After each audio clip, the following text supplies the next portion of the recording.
Sino ngayon ang nagiging katawa-tawa at kawawa sa pagitan po ng mga naging biktima ng paglabag sa karapatang pantao na nag-file ng kasong crime against humanity laban kay Duterte, kay Senador Bato at iba pang co-accused before ICC o International Criminal Court. Kaya ako na itatanong, mga Pilipinong lehitimong Pilipino ang complainant, nag-file ng kaso sa ICC, hindi Philippine government, hindi politiko. Biktima, mga magulang, kapatid, anak ng libu-libong mga tinukhang nung nakaraang administrasyon. Yun po yung huwag nating kalimutan. Huwag masyadong daanin sa politika at tinetechnical ang legal issue dahil ang paghahanap ng katotohanan, katarungan, pagpapanagot sa pananagutan o accountability, yan ay karapatan na dapat makuha ng mga biktima. Dahil yung mga biktima ng tukhang, wala na yon, hindi na may babalik ang buhay nila. Kaya may karapatan silang maghanap ng hustisya. Ngayon, itong mga inaakusahan, yung isa nakakulong na mahigit na 1 taon. Ito naman si Bato ngayon ay may warrant of arrest at diniklara na ng ICC na wanted na ito. So pag diniklara ng ICC na wanted na ang isang akusado sa mga kasong hawak nila, yan ay sa buong mundo wanted, hindi lang sa Pilipinas.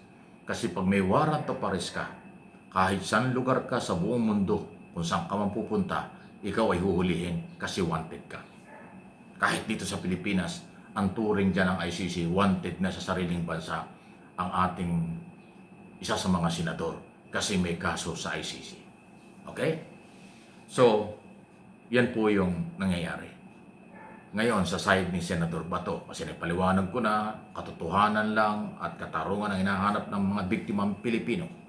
Sa side naman ng akusadong katulad ni Bato, si Duterte, nandiyan na, nakakulong na, lilitisin na yan. Ito si Bato at large.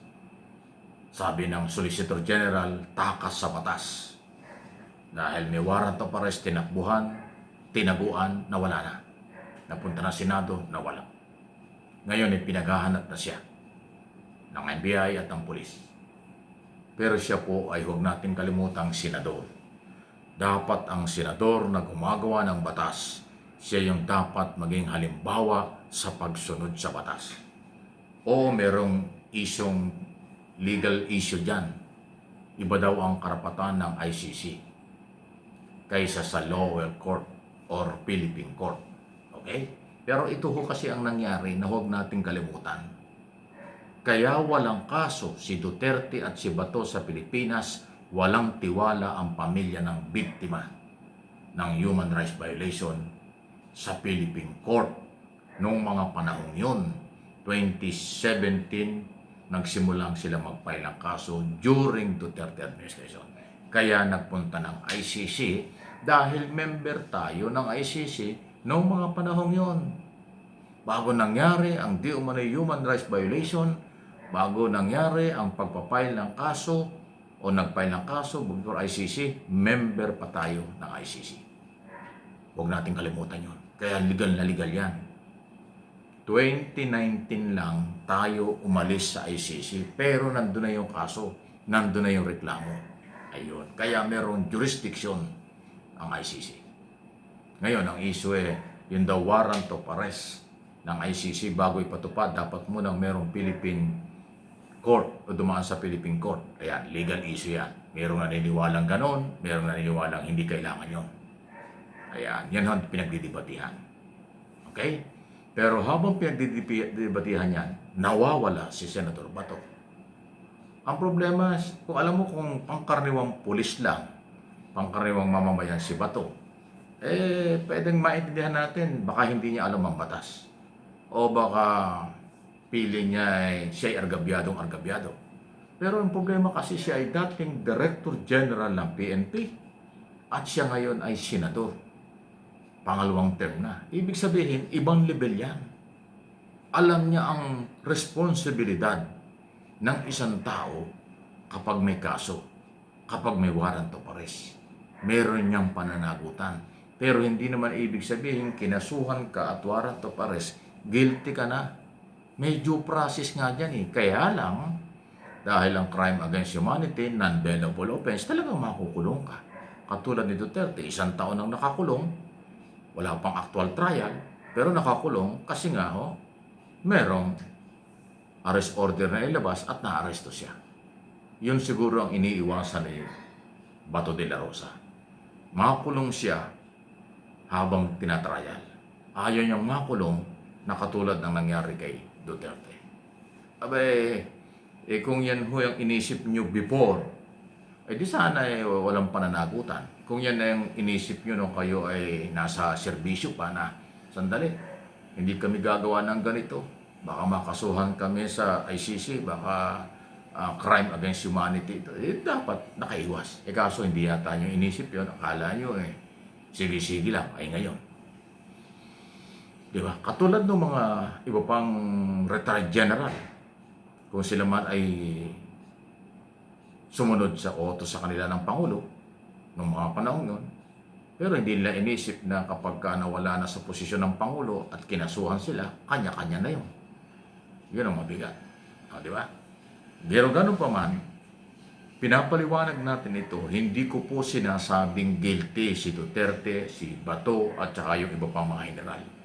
Kaya lang po yan ang proseso. Kung ang inyong paniniwala ay mali ang proseso, maling batas ang niiral, ay karapatan po ninyo yan.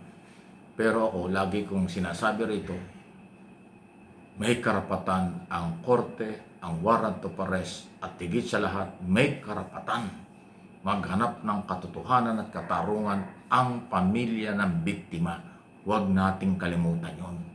Obligasyon ng Philippine Authority at ng Philippine Government, proteksyonan ng mga Pilipino.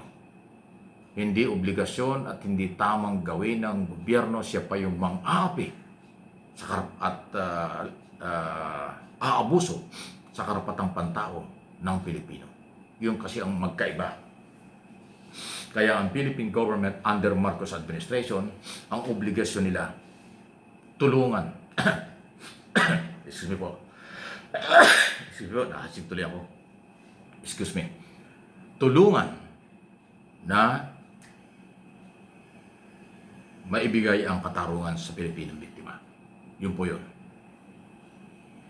Okay? At yun namang mga akusadong Pilipino, katulad ni Duterte, Bato at mga retired general, tulungan din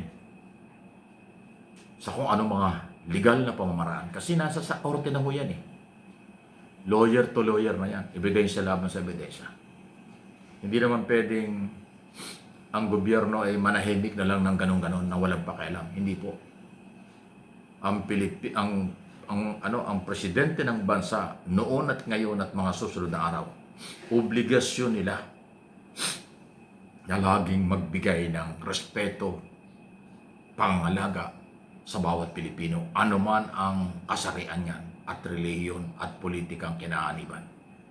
Pag nakalimutan nyo, magkakaproblema talaga. Kaya maging aral sa lahat ng mga taong gustong magpunta ng gobyerno. Itong mangyayari pa doon sa mga nakakulong na at mga co-accused sa crimes against humanity. Please like and share. Subscribe and follow. Pasensya na po kayo Sinip po niya ata ako. Nangangating-ating ilong ko